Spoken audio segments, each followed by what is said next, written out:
المهم روحت وانا داخل البيت لقيت امي بتسالني سؤال: انت لابس ورايح فين؟ بقول لها رايح فين يعني انت المفروض تسالني انت كنت فين. قالت لي جمله صدمتني اكتر من اي حاجه صدمتني النهارده. هي اسالك كنت فين؟ ما انا سايباك من الصبح جوه في الاوضه. دخلت من باب البيت اصلا وانت جوه في الاوضه.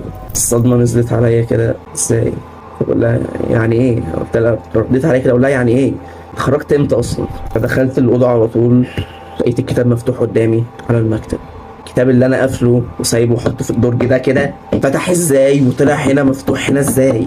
مكتوب فيه: متبقاش غبي، لازم كل حاجه تعرفها في وقتها. يعني انت ساحلني بقالك شهور وجاي تقول لي ما تبقاش غبي؟ اللي مش لازم كل حاجه تعرفها في وقتها. لا، لازم كل حاجه اعرفها في وقتها ولازم كل حاجه اعرفها. دور على هشام وحاول تخرجه من اللي هو فيه. هشام مين؟ هشام الطفل من ابوه محمود اللي بيظهر لي في كل حته ومنغص عليا حياتي.